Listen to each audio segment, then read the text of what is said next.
भागवत जी का प्राकट्य हुआ कैसे? कहते महाराज, निगम कल्प तरु गलितम फलम सुख मुखादमृत दर्व संयुतम पिबत भागवतम रसमालयम मुहुरहो रसिका वो विभावका। निगम कल्प तरो गलितम फलम सुख मुखाद अमृत दर्व संयुतम। ये तो निगम कल्प का फल है। निगम माने वेद, ये तो वेदों का फल है। सुख मुखाद, सुख माने सुखदेव मुनि जी, समझते हो ना? सुखदेव मुनि किसको कथा सुना रहे? राजा परीक्षित को। मुखाद, उनके मुख से जो ये फल ये प्राप्त हुआ है और उनके मुख लगने से अमृत बन गया।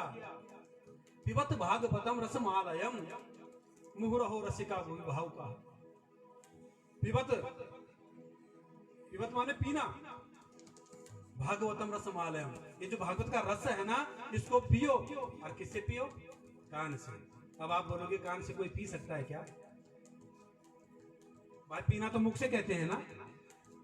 मैं आपको बोलूंगा जूस पियो तो किससे पियोगे? मुख से। पानी पियोगे मुख से। लेकिन क्यों लिखा है यहाँ पे कि पिबतम भागवतम रसमालयम? ये भागवत है, ये पीने के लिए कहा है, तो कैसे पिए? कहा कानों से, क्योंकि बहुत मीठा है और रसी रस इसमें द्रव संयुतम, अमृत द्रव संयुक्त। ये अमृत है, अमृत से भी बढ़कर है। क्योंकि अमृत का घड़ा लेके तो कल देव आए थे ना, तो सुखदेव मुनि जी ने वापस कर दिया था। तो अमृत से भी बढ़कर है ये तो। महाराज, रसिका भाव का पिबत भागवतम, यहाँ पे ऐसा क्यों नहीं लिखा श्रृणुतम भागवतम? श्रृणुतम माने सुनना, शब्द लिख सकते थे ना, श्रृणुतम भागवतम रसमालयम मुहुरहु रसिका भाव का। श्रृणुतम माने कि बार बार सुनना चाहिए, लेकिन नहीं, लिखा हुआ है पिबतम रसमालयम। ये जो कर्ण पुटिकाएं है ना, कान, कितनी बड़ी शक्ति है प्रभु की, देखो ना। शरीर दे दिया, पूरा शरीर दे दिया भगवान ने। जब हमारा जन्म होता है ना, तो जन्म में पूरा शरीर मिल जाता है, लेकिन अक्ल नहीं मिलती। और जन्म के साथ मृत्यु भी आ जाती। जरा, जरा नाम की अप्सरा थी ना, जरा, जरा विद्युत को जाता रहता है इंसान, कोई भी प्राणी। तो शरीर तो दे दिया, लेकिन अक्ल नहीं दी। अक्ल की डोर भगवान ने अपने पास रख दी। एक साल बीता, दूसरा, तीसरा, चौथा। अब हमको ही लगा लो, अपने आप में ही लगा लो। आज से 5 वर्ष हम कैसे रहे होंगे और अब कैसे हैं? आप 5 वर्ष पहले कैसे थे, कैसे हो गए? आपका बच्चा 5 वर्ष पहले कैसे था, कैसे हो गया? तो थोड़ा थोड़ा करके अक्ल आती है, लेकिन अक्ल के साथ संस्कार होना जरूरी है। क्योंकि अक्ल आने के बाद कहीं बेअक्ल न हो जाए। ये संस्कार माँ पिताजी का ये दायित्व है कि संस्कार दें। कई पुत्र छोटे में बड़े अच्छे रहते हैं और बड़ा होके मदिरा, पान, मांस, तो संस्कार दो।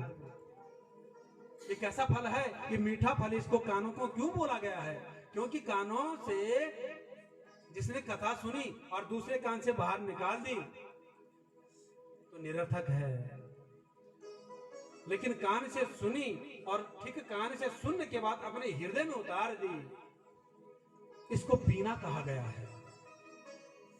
जब हम बहुत प्यासे होते हैं और शीतल जल मिल जाता है और उस शीतल जल अपने मुख से रसना के द्वारा पीते हैं, तो प्यास किसकी बुझती है? ये बताओ।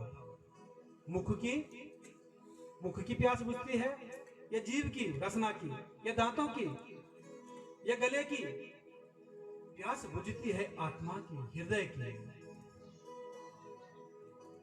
तो अगर आपने कानों से सुना और सुनते अपने हृदय में उतार दिया तो पिबत रसमालयम, भागवतम रसमालयम कहा। कहीं कहते हैं अरे कल तो मैंने कथा सुनी थी, कल ही मैं दूसरे गांव से मैं कथा सुन के आया, तो यहां क्यों सुनो? लेकिन क्या लिखा हुआ है?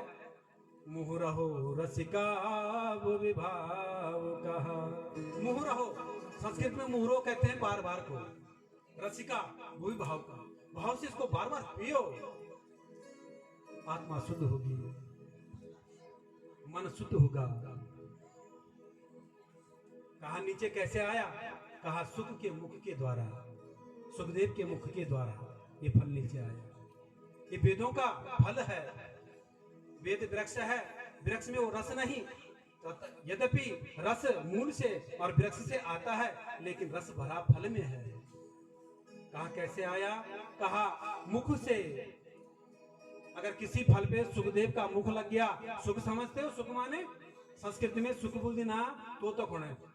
और आप यकम हमारा बुजुर्ग चिन्ह, हमारी माताएं वृद्धत्व में जो हैं उनको पूर्ण पता है, वो बहुत ज्ञानी हैं। हमारे वृद्धत्व में यहाँ पे हमारे चाचा लोग, कई लोग यहाँ पे बैठे जो बहुत ज्ञानी हैं, क्योंकि वो अनुभव कर चुके हैं। और मातृ शक्ति यहाँ पे जो बैठी है वो भी ज्ञानी है। आपने पहले देखा होगा और ऊंचा ना और अब बिछिना ऊपर तो अगर थोड़ा ठोड़ लगाए तो और खा के देखो जरा, वो बड़ू मिठू वो एक अब एक समझो सुरार खाओ वेल मिठनी वेल तो तक जे फरमुख लगा वेल ज्यादा मिठू। गौर करना, प्रैक्टिकल अब जब और वाला जरूर प्रैक्टिकल करें, है ना, प्रमाण मिल जाए। तो इस सुख के मुख के द्वारा ये नीचे आया, या तो सुख के मुख के द्वारा वो फल मीठा हुआ, या भागवत सुनने से सुख का मुख मीठा हो गया जिसने फल को मीठा कर दिया। भागवतम रसमालय संयुतम, बार बार पियो और कानों से पियो महाराज, क्योंकि कानों से पीने से ऐसा होता है कि हृदय में अगर उतर जाए तो समझो मुक्ति प्राप्त हो गई, हमारा जीवन सार्थक हो गया। क्योंकि कहने का मतलब है कि इधर से सुनो और इधर से निकाल दो, ऐसा नहीं होना चाहिए।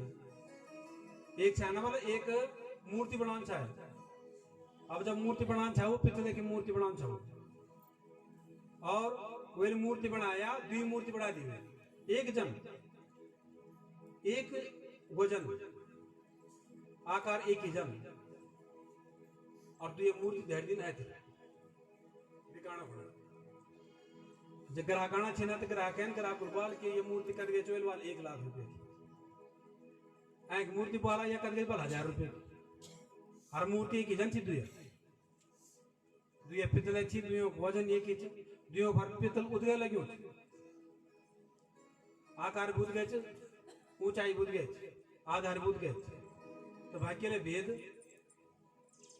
अब ग्राहक हम भी तो ग्राहक हम भी तो कचो कर दो लाल दो बोल यार 1000 की 1 लाख रुपए के ले भाई, तुझे 1 लाख रुपए चाह या वही चारों तरफ मूर्ति पलटा के देख जाए, सेम बिल्कुल ही दिखे नहीं, कोई परिवर्तन ही नहीं थी मूर्ति में, वो आकीद का भेद के लिए। तो जो बनाना ज्वेल वाला कि तुम्हें परे लियो कि लिए अच्छे कीमत ज्यादा। महाराज तब तक एक संत जी हैं ना, महात्मा बहुत देर बड़े दिखना जो हम बैठ के कि लोग मूल्य आना चाहिए, लेकिन लेना की रहनी चाहिए। महात्मा जी बैठ के दिखना चाहिए ना, तो जो संत हूं ना वो समझान बात मिल भी बाल है ना, कि जो विद्वान होते हैं, जो संत होते हैं, जो ज्ञानी होते हैं, वो इंसान को अगर एक बार पांव से सर तक देख ले तो समझ आते हैं इसका भाव क्या है,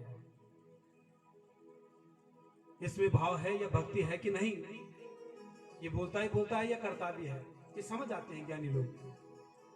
इसी प्रकार से संत बैठे हुए हैं अब वो दिखना चाहिए ना बहुत देर तक कचोर का नाची बोली तैयार हटाओ ऊन लाल की जन बोलते कंद कोरी खादी नूच दिया उन लाल की 1000 किले चल 1 लाख किले लाल परेशान हो गया महाराज चंग जानो चुका भी क्या फट जानो तो तुम लेने ठीक इधर जाओ अब हम माहौल का हो गया झगड़ा रो माहौल हो गया हम अब जो चीज पसंद था वो लेना रो हमने खरीद लेने तो वही दिया था कद गए दुकानदार थे वो हम क्या करो दुकान बैठ गए लेकिन संत जो बैठे हैं चूं देखो कमा उन माहौल शांत करवाया अमन बोल ठहरो मिदुपुर मैं परीक्षा कर दूं ये मूर्ति हुई कि मूर्ति वास्तव में 1 लाख किले से 1000 किले ऐसा क्या है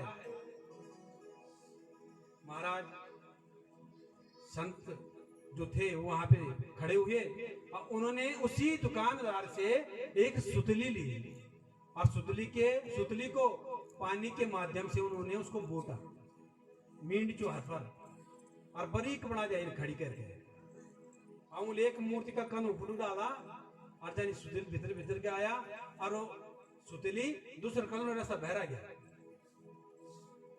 अब भैरा मुड़ पूरी सुतली खींच दिया तरफ की और फिर वही सुतली पानी के माध्यम से फिर बुआ और फिर डाल की मूर्ति पटलना चाहिए अब कनर पुलू डाला और वो सुतली का निकल भीतर जब हृदय मंडल के बनी मूर्ति को वो सुतली वक्त चली है बस इधर क्या है कह के समझ में बात लिया सुतली निकाला महात्मा जी बोल 1 लाख रुपए मूर्ति याद और 1000 की याद सब लोग दिखने बैठ गए सब लोग को दिया कि इनके लिए महात्मा जी तुमने इनके दिया यही तो विवेक की बात है यही तो भाव है पितर मूर्ति हमें तो सब है ना अब जहर उतारे वक्ताल वही की कीमत भगवान के नजर बहुत भाव जो और जेल या बड़ा सोना इन निकाला वो 1000 रुपए मूर्ति अब तुम 1000 रुपए मूर्ति नहीं बन चाहना वेला 1 लाख की मूर्ति बनो है ना कहने का भाव क्या है इसलिए महाराज क्या लिखा हुआ है ओ रामचरित्र जे सुनत जाई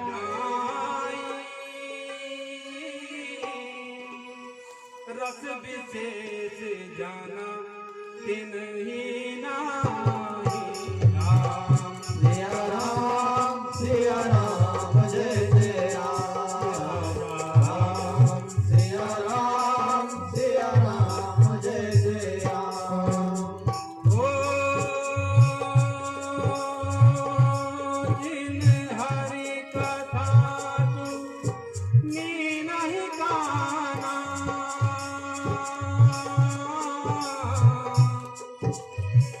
श्रवण रंज अहि वर्तमाना राम सिया राम जय जय राम राधा राम सिया राम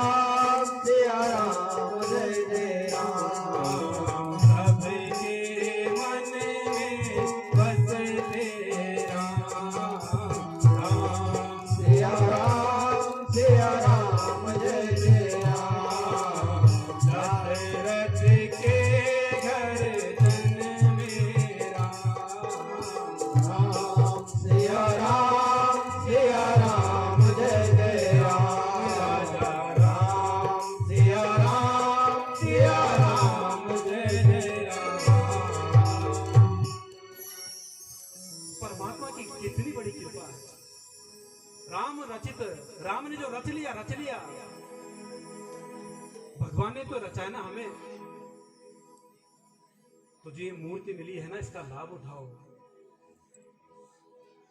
अपने भाव को सस्ता मत करो कहने का भाव यह है अपने भाव को बढ़ाओ और भाव कैसे बढ़ेगा चिंतन से और भाव कैसे घटेगा चिंता से चिंता को दूर कर दो चिंतन से भाव को बढ़ाओ कीमत अपने आप बढ़ जाएगी राम रचित जे सुनत अगहाई राम ने जो रच दिया है राम ने जो ये शरीर दे दिया है उसके भाव को पहचानो इतना सुंदर स्वरूप दिया है मनुष्य देह सुंदर आंखें, सुंदर कान, सुंदर नासिका, सुंदर दंत वाहिनी, रसना बोलने के लिए मधुरभाषी, सुंदर हृदय दे रखा है, 2 हाथ 2 पैर 2 पद दे रखे हैं। 2 हाथों से सेवा करो, पांव को सतमार्ग पे ले चलो, कानों से अच्छी बातें सुनो, वेद रूपी शब्दों को सुनते रहो। त्वया खलु पुराणानि सेतिहासानि च नघ आख्यातान्यप्यधीतानि